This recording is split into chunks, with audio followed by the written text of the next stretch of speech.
Estamos recebendo aqui em nossos estúdios os diretores do Sindipetro do Litoral Paulista, o Eduardo Lara de Castro e também o Thiago Nicolini Lima.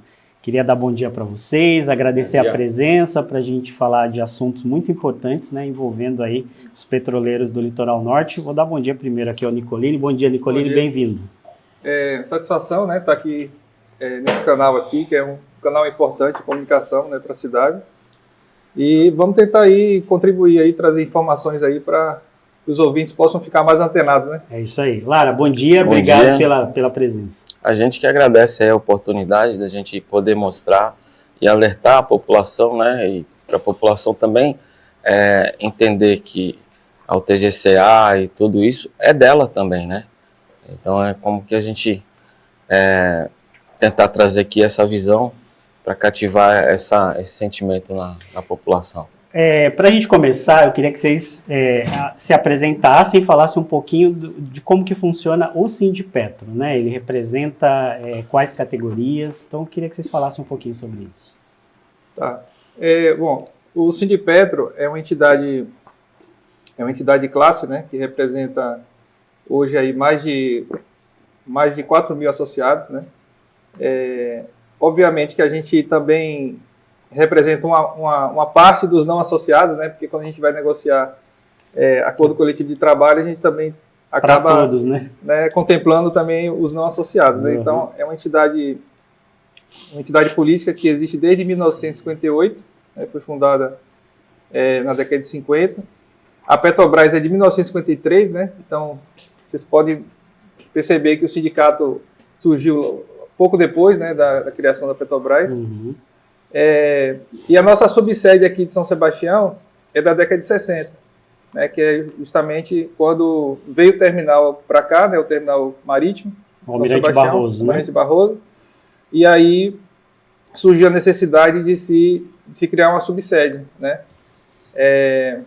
A gente tem uma placa de inauguração de 1985, né, que foi quando terminou a obra ali do prédio, né, que fica ali na rua Alta Pinder, bem próximo ali do Pão de Açúcar, né? Certo. Quando vocês tiverem a oportunidade de ir lá conhecer, eu já até fui ali no auditório, tem um auditório grande, grande, né? Então, assim, é onde a gente realiza os trabalhos, né? Realiza assembleias e outros eventos, né? Então, é um local importante, né, que a gente procura preservar, né? E passou por uma outra reforma também há cerca de 10 anos, né? 10 anos a gente também fez uma nova reforma para poder deixar o prédio um pouco mais atrativo, né? E estruturado. Hoje vocês representam os trabalhadores tanto do Terminal Almirante Barroso como da UTGCA, é isso? Sim, aí a gente representa também a RPBC, o Terminal de Alemoa. Então toda a faixa do litoral norte paulista, né? Que encampa essa parte até o litoral lá sul, toda a representação a gente representa, inclusive os trabalhadores offshore das plataformas que também são colocados, né, nessa área. Então, quando a gente fala em royalties, a gente vai falar de coisas assim: Ilhabela passa um duto, mas é na faixa, né, da cidade. Então todo esse profissional, né, da área da Petrobras, e agora até a gente está tentando mudar um pouco o estatuto, né, para que a gente possa representar também aos terceirizados. Vocês vão para eleições? Tem eleições próximas já, né? Ano que vem está prevista uma nova eleição, né? A cada 3 anos, o nosso mandato é de 3 anos, né? Uhum. A última eleição foi em 2024, então a gente vai ter uma nova eleição ano que vem.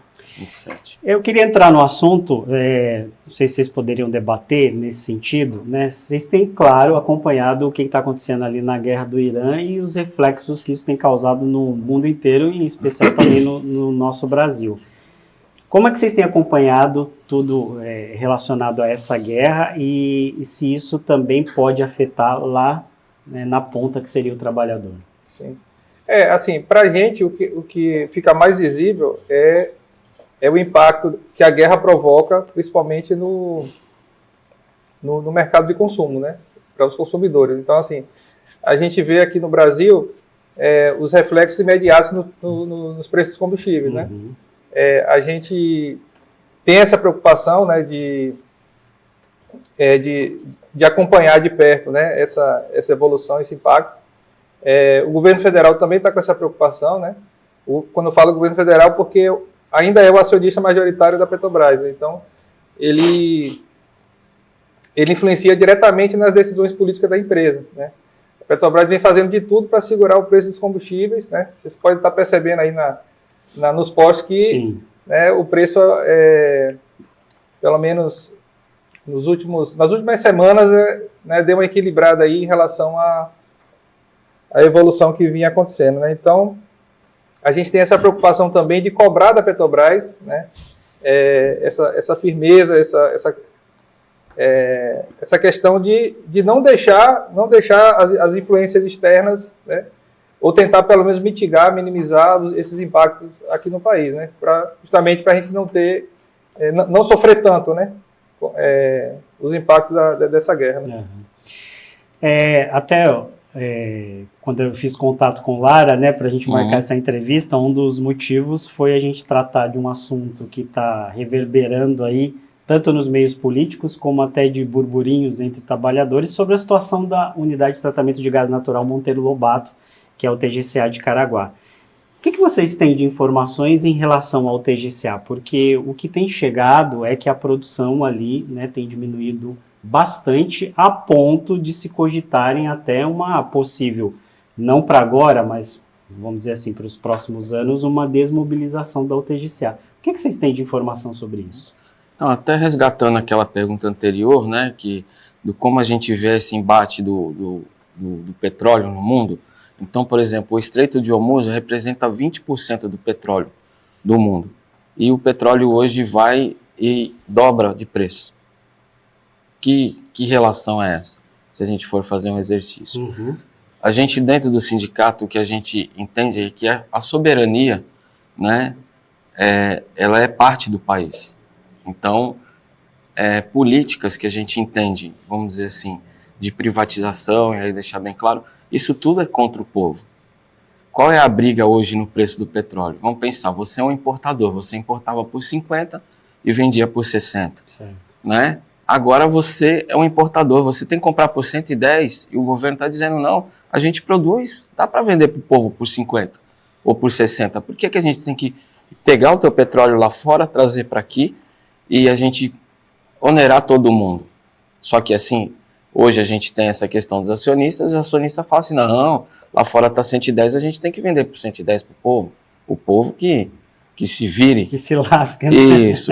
E aí, trazendo a tua pergunta da UTGCA, a UTGCA ela nasceu como uma resposta a justamente lá atrás um outro embate geopolítico que a gente teve, que foi quando o Evo Morales fechou o gás. E aí a resposta, porque a gente já tinha todas as matrizes energéticas voltadas para o gás, né, não dava para a gente ficar à mercê, dependente. E aí a gente sabia quais eram as plataformas que tinham esse gás, e a gente fez um projeto, né, de tal sorte que, na sequência disso aí, a Petrobras, no governo Dilma, ela descobre o pré-sal. Só que aí, aquilo, tecnicamente respondendo a tua pergunta, são dois tipos de gases diferentes. E aí a gente veio e construiu uma planta para uma resposta. E hoje ela foi naquele momento. A princípio, como esse gás do pré-sal era menor do que o gás que a gente foi preparado para fazer, e a gente fala de riqueza, até para ficar legal, era um gás pobre e agora a gente tem um gás rico, olha só que problema bom. O que acontece? A gente fez até ainda dentro do governo Dilma uma mudança, né, uma adaptação com algumas plantas a mais, para que a gente pudesse participar viabilizar esse primeiro gás do pré-sal. Então, o que acontece? A gente faz uma mudança e aí já lá naquele momento já é visto assim, poxa, mas a gente tem uma realidade, vamos fazer um projeto, né, para a gente poder trazer esse gás do pré-sal e se dedicar, porque essa vai ser a realidade. Você tem um dinheiro aqui X, você pode comprar um poço que tem um gás rico e um que tem um gás pobre. Qual que você vai apostar? É lógico. Não é? Assim, é claro isso. Então, o que acontece?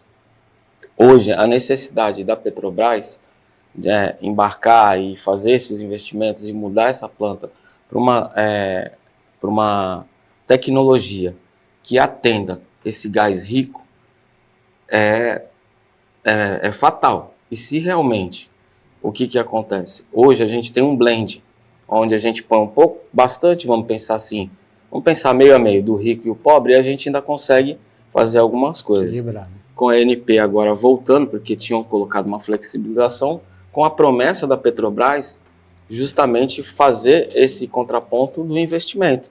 Só que a Petrobras, nesse governo aí que teve anterior, né, deixou tudo isso, e aí não é. E você vê 3 anos de um governo mais progressista, para que a companhia, né, que aconteceu esses dias, antes da nossa conversa da agenda, anunciar aí que vai ter investimentos, né? Não sei se vocês já estão a par.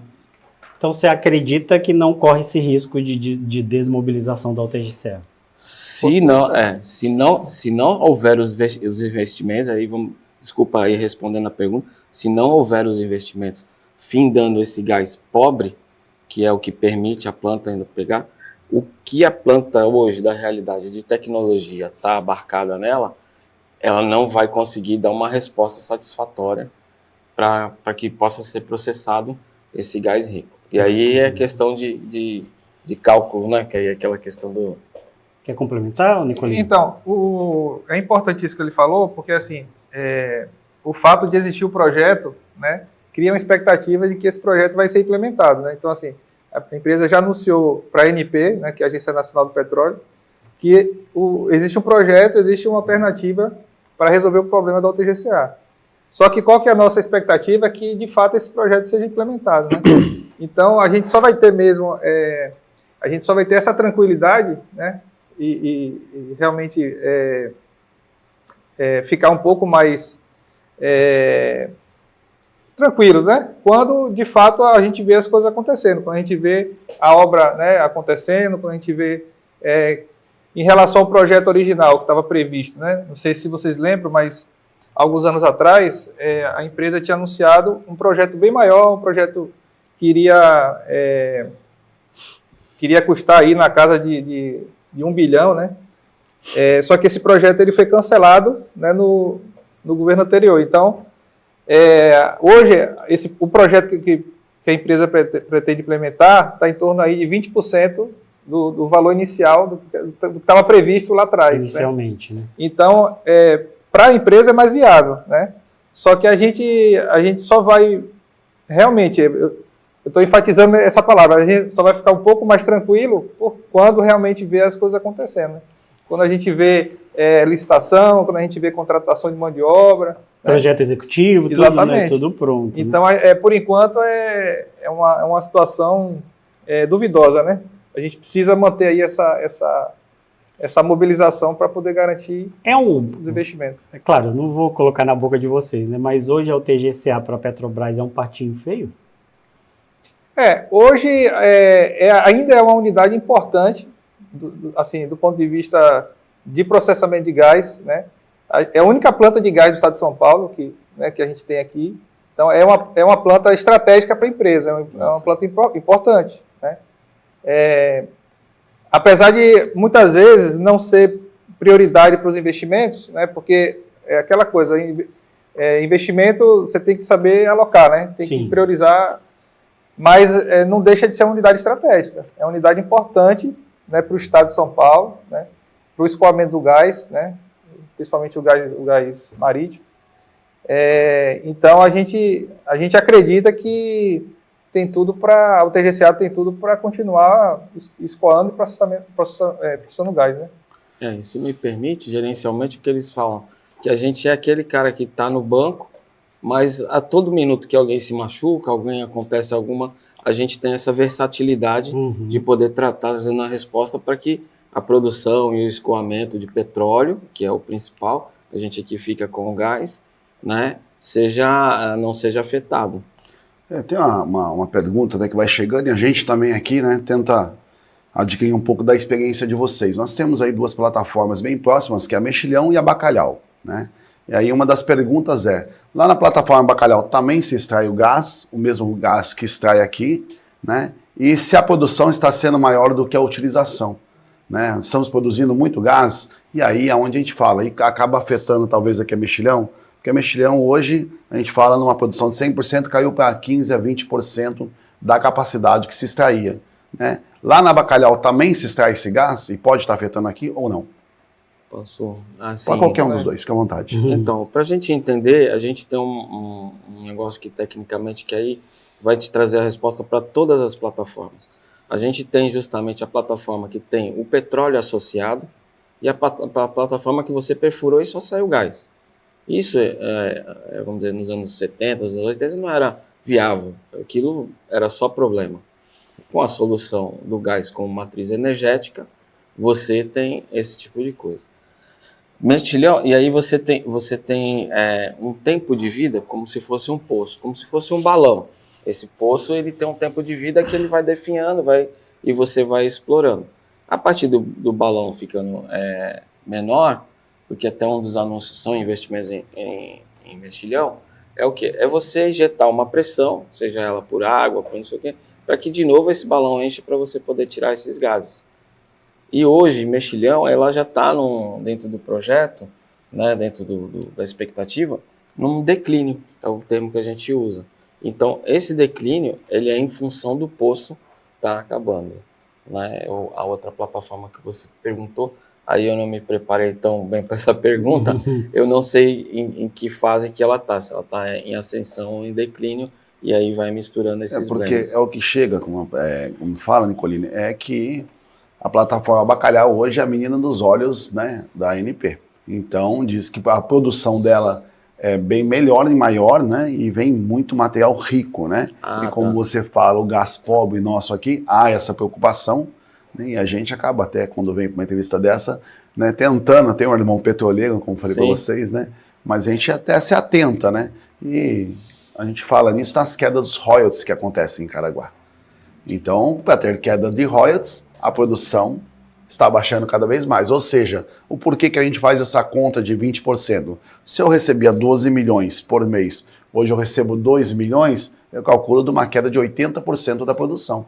Então, essa é a preocupação, né? E aonde o Acácio colocou, será que está tendo uma desmobilização da empresa e acaba-se a UTGCA, o que seria uma riqueza para a população aqui do nosso litoral, principalmente para Caraguá, se tornando um problema para a cidade, porque se contava com 12 milhões mês. E eu acho que... Né? E aí não se vê mais esses valores. Não só a parte de royalties, porque é uma coisa de interesse mais ao poder público, ao executivo, em termos de recebimento, né? Mas também de trabalhadores, né? Fica apreensão por parte dos trabalhadores. O que vai acontecer? Vocês têm recebido demandas dos trabalhadores em relação a isso? Então, o que acontece em relação a esse reflexo, né, que o Will falou sobre essa perda de arrecadação. A unidade, o Lara falou sobre isso, a unidade ela tem uma capacidade de processamento, né? Então, assim, uma das formas de garantir que esse gás que vai vir das plataformas seja processado é garantir que a unidade tenha a capacidade de processar esse gás, né? O que acontece se a unidade não tiver pronta para processar esse gás? Esse gás ele vai precisar ser desviado, né? Não necessariamente vai fechar poço, tá? Esse gás vai continuar sendo produzido, mas vai ser desviado para uma outra rota, e essa rota vai, né, vai desembocar em uma outra unidade de processamento de gás, né? Que pode estar instalada no Rio de Janeiro, né? Hoje a gente tem 2 unidades instaladas lá no Rio de Janeiro, né? Uma em Itaboraí e uma outra em Cabiúnas. Então, tem todo um complexo lá, inclusive, que foi inaugurado recentemente para receber gás do pré-sal. A UTGCA, ela tem a sua capacidade também, só que limitada. Se a gente não fizer essa adequação, que o Lara já falou aqui, se a gente não fizer essa adequação, não atrair esses investimentos para cá, se esse projeto que está previsto não for implementado, de fato, a gente não vai conseguir recuperar esse patamar de royalties. Porque isso é reflexo do gás que está chegando aqui. E aí, pegando o gancho, para falar para você, e é justamente que eu quero fazer a diferença, é justamente isso. Se esse gás vier oriundo de uma plataforma onde tem óleo associado, a riqueza que vem dentro dele é muito maior. E aí a gente precisa de um termo, eu vou usar aqui para ficar fácil, refrigeração. E a UTGCA ela não foi preparada com essa refrigeração. Eu preciso ir a temperaturas muito mais baixas para me tirar frações dessa riqueza, como o GLP, que é basicamente para atender a população, né? E aí, por exemplo, dentro lá do mar existe uma série de válvulas, e vamos pensar, são torneiras que a gente alinha ou para o TGCA ou para o Rio de Janeiro nas outras duas plantas, e aí esse gás ele acaba indo para lá. Como ele não passa por aqui, a gente acaba não recebendo os royalties. E o problema de não passar por aqui é justamente que a gente não tem a refrigeração, que é o que a gente precisa, e a gente fala no mundo do petróleo, é tudo caro, né? Então, por exemplo, uma turbina para um avião é um preço, na usina do petróleo ela custa 5 vezes mais. Então, só para a gente poder fazer. Então, enquanto não se abarcar essa tecnologia dentro da planta, a gente fica impedido. E aí, o que é o batente? O batente hoje é que a gente ainda tem esse gás pobre. A gente mistura os dois e vê o que dá. Até um índice que a ANP diz assim, é aceitável. Olha, você está perdendo GLP, vamos dizer assim, nesse gás que você está mandando, eu aceito até tanto de GLP nesse gás, né, para ficar claro, mas os termos técnicos são outros. E a ANP agora, no início do ano, falou assim, não, mano, para de mandar GLP no gás aí, porque senão a gente não tem acordo. Cássio, só para fazer um complemento até para as pessoas que estão chegando e perguntando, e muitas delas não entendem, né? Vamos só voltar um pouquinho aqui no mexilhão. Esse gás que sai, que ainda é retirado do pré-sal, para que ele serve? Qual é a finalidade final dele? Mas calma aí, para que fazer uma pergunta dessa? É para casa? Não. Qual é a finalidade? Ele gera energia? Gera, né? Para que ele é realmente? Para que ele é utilizado? Ele sai daqui, ele é vendido para quem? Qual é o final dele? Qual é o fluxo, né? Para onde que ele vai? Então, é assim, esse gás que antigamente a gente via na época do Fernando Henrique e tal, chamava-se GNV. Dentro da indústria do petróleo, eles sempre chamam-se gás residual. Mas aí falaram assim, pô, se a gente for fazer, vamos colocar resíduo no teu carro. Aí, não, vamos colocar um nome mais bonito. Então, chamava-se GNV. Existem várias termoelétricas, várias coisas que da época do Fernando Henrique foi sendo adaptado porque a gente tinha uma outra realidade energética. A matriz era composta com outros, né? Então, a gente, por exemplo, no Nordeste e em alguns outros lugares, tem plantas que geram energia a partir desse gás. Para você entender, a própria UTGCA, ela é autônoma em energia. A gente tem 4 turbinas aeroderivadas que geram energia para a própria UTGCA. Então, um dos clientes da própria UTGCA desse gás é a gente. E a turbina tem uma especificação dentro daquela riqueza do gás para que eu não, por exemplo, como se pensasse o seu carro, ele tem uma octanagem. Se você colocar essa octanagem muito alta, o motor não aguenta. Por quê? Porque ali é o desempenho. Então, esse é o cuidado para que esse gás saia do GNV ou esse gás saia.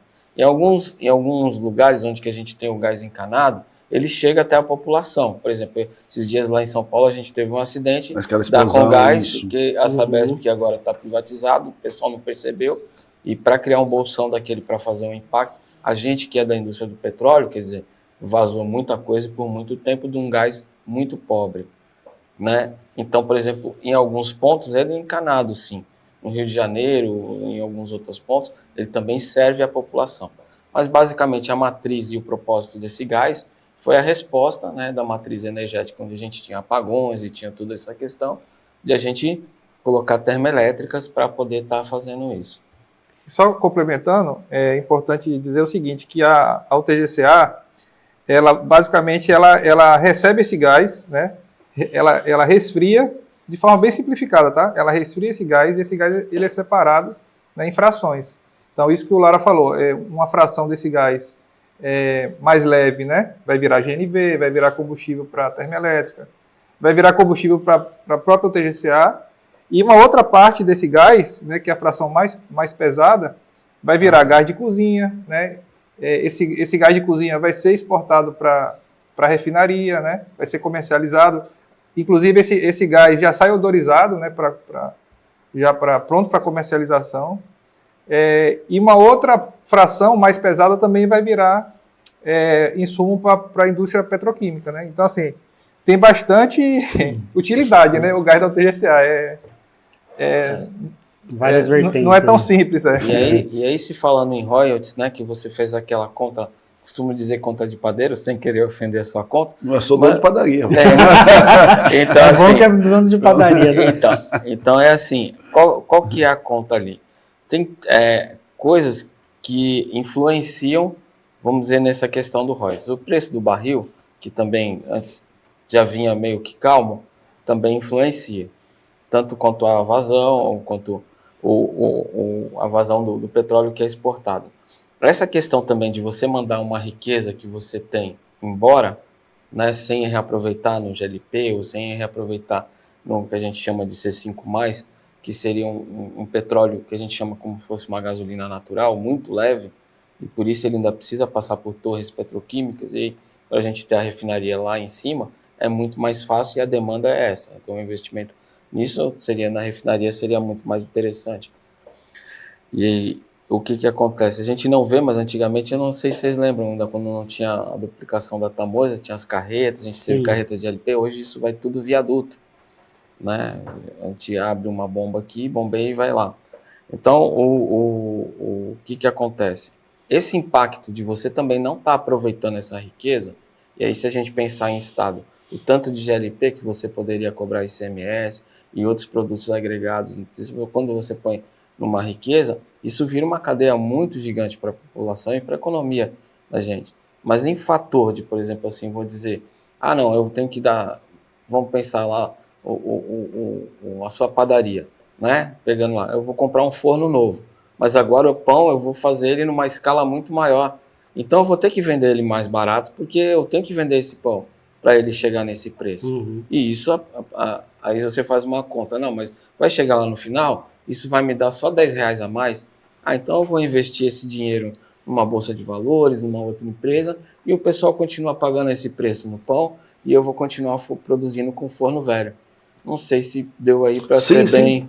A ideia, né, e até a explicação é boa, ela é válida, mas assim, quando a gente fala novamente, você fala em conta, né, não, lógico que jamais é pela ofensa, né, fala em conta de padaria, mas assim, não tem uma outra explicação a não ser falar, olha, calma aí, se cai de X milhões para tantos milhões, claro, a porcentagem, a não ser que a Petrobras não está, que não é o caso da Petrobras, lógico, uma empresa, né, que a gente tem a maior empresa de respeito de todo o Brasil, né, e está aqui o petróleo dos brasileiros, está aqui o boneco que a gente ganhou, mas com todo o respeito e toda a tradição da Petrobras, a gente fala, mas como é que de 12 cai para 2 milhões? A produção baixou, então não é só uma conta de padaria, os royalties baixou. Se abaixou os royalties, é que não está tendo o uso ou a compra desse material.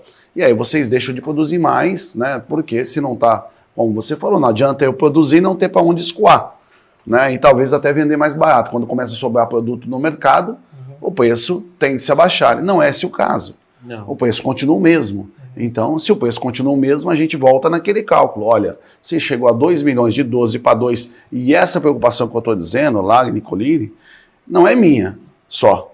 Morador, ex-vereador, que estive muito tempo na política, mas aqui do nosso executivo. O prefeito, esses dias, fez uma postagem demonstrando toda a preocupação, porque é aquele tal contar com o dinheiro que não veio. E às vezes as prefeituras também não se prepararam para essa caída de royalties. Né? E não é culpa da Petrobras, independência dos royalties. É culpa da Petrobras? Não é culpa da Petrobras. A culpa é que alguns municípios, como Ilhabela também, inclusive pegando dinheiro esses dias do Fundo Soberano, porque alegou queda dos royalties. Né? Então o porquê dessa queda? É isso onde eu chego novamente. O porquê a produção baixou. E aí começa-se, será que Santos está recebendo mais ou menos? Porque se a gente fala da bacia lá de Santos, né, você está escoando por lá, não sei se por Cubatão, por Santos, não sou entendedor, mas aqui do nosso litoral tem caído para Caraguá, Ilhabela, São Sebastião, e é essa a preocupação. E a prefeitura não pode estar contando com os royalties, ela tem que viver com o que é dela. E acaba contando que amanhã, se não tiver mais a base, né, do mexilhão, vamos dizer, houve uma desmobilização, como é que fica? Né, então não pode contar. Então essa é a preocupação, na verdade, com a qual eu passei para você. Sim, então, e aí está certíssimo o seu exercício, só que assim, aí eu vou trazer a alusão daquela outra figura. A gente era um jogador que corria em 10 segundos ali, estava marcando 2 gols por partida, e hoje a nossa realidade com o envelhecimento é que a gente fica só lá no meio de campo, olhando lá como é que faz a estratégia, e aí a gente vai descansar várias vezes. E, por exemplo, o royalty, né, ele é justamente como se fosse o hidrômetro que você tem, ou esse tipo de coisa que vai passando ali, que a gente chama de medição fiscal, que a gente tem lá, né, onde isso vai gerando. Como Caraguatatuba está sendo desviado, e sim a resposta, hoje o Rio de Janeiro, com as plantas novas, com o Compérgio, que agora chama Complexo Vilas Boas, está aumentando os royalties para ele, porque esse caminho, esse jogador que está entrando em campo para a Petrobras, está sendo resolvido. É claro que, como você falou, não é talvez uma culpa da empresa essa decadência ou esse tipo de coisa, né? Que não se prepararam, não se estudou a respeito disso. Mas a empresa sim pode investir nesse negócio. E é sim rentável. Só que assim, a conta, né, é tipo assim, para ganhar R$10 a mais ou para não sei o quê, como que é isso? E eu tenho outras oportunidades de investimento. Por exemplo, de repente você tem uma padaria que você põe esse forno novo e você tem essa certeza que você vai estar colocando, que foi o que aconteceu com os outros complexos. Cabe a Petrobras também investir nessa planta, né, que eles tanto prometeram. Cássio, tem uma pergunta e também abraços aqui, ó, dupla aqui, Lara e Nicolini, tá aqui, mandando abraço a vocês, o Paulo Brum, bom dia amigos, equipe Ró, abraço, ótima entrevista, também a vereadora Cássia do PT, a Cássia Gonçalves, bom dia Cássio, e o Nicolini e Lara, mandando um abraço para vocês, está acompanhando, e tem uma pergunta. Bom dia, Fernando, gostaria de saber como estão sendo tratados alguns resíduos que já foram uma pedra no sapato da planta, como o C5+, e a água residual da planta, que tem muitos contaminantes. Isso é importante. É importante porque, inclusive, a gente solicitou aí, né, através da vereadora Cássia, a gente solicitou uma audiência pública na Câmara há alguns meses atrás, justamente para a gente relatar alguns problemas que vinham ocorrendo na unidade, né? Então, a gente foi muito bem recepcionado lá na Câmara. Conseguimos aí uma visita técnica, né, de alguns vereadores da comissão de meio ambiente até a UTGCA. Claro que a gente sempre espera mais, né? A gente sempre cria aquela expectativa, quer que as coisas aconteçam, mas assim, foi importante essa mobilização aí dos vereadores justamente para pressionar a Petrobras a tomar algumas medidas, né, preventivas e corretivas. E uma dessas medidas foi justamente esse controle desses efluentes, né? Essa água que sai com resíduo que vai ser descartada no rio, né? E aí a preocupação hoje da Petrobras é garantir que essa água que é descartada, ela vai ser 100% enquadrada, né, de acordo com a legislação ambiental, né, respeitando aí o meio ambiente. Então, existe essa preocupação sim da empresa de enquadrar essa água que é descartada, né, e o controle tem ficado mais rigoroso ainda depois dessa pressão que a gente fez, né, em relação ao descarte, né? Vocês têm dificuldade de informações ali da UTGCA? Porque para a gente que está de fora, parece que é uma caixa preta ali a UTGCA, então, né? A população tem pouca informação em relação à unidade. Então, assim, a gente vem brigando e a gente tem feito algumas campanhas, até hoje a gente tem um trabalho com a Faculdade Módulo, a gente vai levar uns estudantes ali no TEBAR. A gente não conseguiu esse mesmo êxito com a UTGCA. E assim, eu como funcionário, a gente tem um aspecto de coisas técnicas e coisas que a gente pode falar. Então, por exemplo, se eu viesse aqui enquanto funcionário pela empresa, o meu gestor estaria dizendo até onde que eu falo e o que eu não falo. A gente fez esse exercício, claro, no sindicato, mas é muito mais liberal do que o da empresa, né? O fato é que, por exemplo, você veja nessa pergunta aí do C5+, e na pergunta da água, aonde que a empresa tinha essa questão da negação, e aí a gente não pode aqui, certas coisas tecnicamente tá abrindo, porque não são informações sigilosas, né? Então, por exemplo, eu não posso dizer para amanhã ou depois, se eu tenho uma informação, vamos pensar, gestor da Petrobras, que ela vai fazer algum empreendimento. E aí, vamos supor, eu comprei terreno, comprei não sei o quê, então eu não posso, então é muita especulação em cima das informações. Na questão da água, como o Nicolini já ressaltou, muitos procedimentos ficaram muito mais rígidos. Então, por exemplo, hoje você precisa da chancela de muito mais pessoas para que aquele procedimento, aquele descarte aconteça. Já tem, assim, melhorias no sistema. E aí é aquele negócio, não é um forno novo. É uma tomada, é um negocinho que precisa colocar mais perto. E sim, a empresa ela veio. Na questão do C5, a empresa abarcou 2 projetos, também bem simples, onde a gente, dentro das nossas plantas, a gente versatilizou alguns pontos que, por exemplo, com essa questão da mudança do gás, ficaram mais obsoletos ou ficaram com menos tempo de uso, aquele forno que só usa de manhã. A gente falou assim, ó, se a gente fizer uma estrutura aqui, dá para a gente fazer um caminho aonde o C5 a gente reprocesse. O caminho é mais ou menos esse. E aí também a gente começou a tirar um pouco mais de riqueza e começamos a enquadrar a questão do C5 também, que era uma dificuldade que a gente estava tendo lá. 8 horas e 31 minutos, infelizmente nosso tempo está se esgotando, Conversa né? Conversa boa, né? Ela rende. Chegando muita pergunta aqui. Mas eu queria que vocês falassem um pouquinho dos trabalhadores. Isso que eu Tá, o pessoal está todo aqui. A expectativa em relação aos trabalhadores, o que vocês estão organizando em termos de campanhas, enfim, o que os trabalhadores podem esperar? É importante porque, assim, a gente, enquanto entidade sindical, a gente tem que ter essa preocupação também, principalmente com o social, né? Com o bem-estar ali de quem está trabalhando ali dentro da UTGCA. E a gente vem cobrando algumas medidas aí do poder público, né? A gente vem cobrando principalmente a questão da mudança que foi feita na portaria da unidade, né? A Petrobras deslocou a portaria que inicialmente estava ao lado do hospital regional. Ali próximo do hospital, essa portaria ficou um pouco mais afastada. Teve uma perda direta ali para vários trabalhadores que dependiam do deslocamento, né? Pessoas que sempre utilizaram a bicicleta para ir trabalhar, né? Existia ali um bicicletário na portaria, simplesmente o bicicletário foi retirado da portaria, né? Teve um impacto no hospital regional, porque com esse deslocamento, algumas pessoas que já não conseguiam mais chegar na portaria precisam agora ocupar as vagas do estacionamento do hospital. Então, sobrecarregou ali. Já um caos ali, né? Sobrecarregou demais ali o estacionamento, né? Então, assim, essas mudanças realmente elas provocam impacto aí. E aí, dessa vez, foi um impacto negativo, né? A gente vem cobrando aí uma ação do poder público justamente para tentar viabilizar aí. O que seria uma solução? Um bolsão ali específico? O Lara pode complementar, mas assim, a gente quer garantir, né, que o pessoal tenha essa alternativa, né, do bicicletário.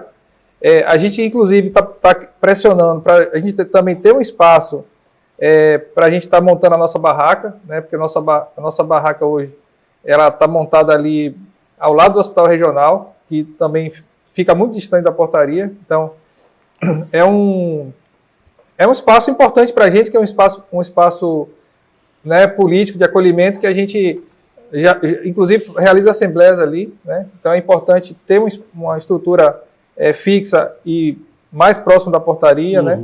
A nossa sugestão foi justamente de conseguir um espaço ali embaixo do viaduto, que seria um espaço um pouco mais estruturado, né? Mas enfim, a gente está com essas pendências, inclusive fizemos reuniões também com a concessionária Tamoios, né? Para tentar ver de que forma a Tamoios consegue também facilitar isso. Né? Na verdade, Cássio, que muita gente não tem às vezes coragem de falar, e às vezes a gente traz aqui no ar, porque a gente traz essa imparcialidade, vocês acompanharam no começo do nosso jornal, quando viram aqui a entrevista com a vereadora, até o Lara comentou, e é essa imparcialidade que a gente traz, o que me deixa até estarrecido, Cássio. Nós temos uma base da UTGCA dentro de uma fazenda, aliás, que cabe praticamente Caraguá lá dentro, né? E aí você vê uma contrapartida dos proprietários, olha, vamos fornecer uma área para a Prefeitura de Caraguá, construir lá o Paço Municipal, para a Câmara, para o Fórum, tudo isso se cogitava, porque havia interesse, né, dos proprietários em ter um centro... A movimentação. Lógico, ao invés da... Centro administrativo. O centro administrativo, aí o que quer-se em volta de tudo isso? Todo um centro comercial, uma nova Caraguá poderia estar sendo construída ali. Isso já vem, essa discussão, por muitos e muitos anos. Agora, por que não há o interesse deles de destinar uma área ao Sindipetro, ao Sindicato dos Petroleiros, onde tem uma base da Petrobras lá dentro, uma base da UTGCA lá dentro, tem milhares de trabalhadores? Porque talvez não tenha uma contrapartida, olha, vamos construir aqui um polo para vocês estarem recebendo, e não foi nem estudado. Quando foi feita a troca ali da entrada, colocaram quase 2 quilômetros para o cidadão sair dali andando, com risco, porque ali virou uma rodovia, Cássio. Exatamente. Com risco.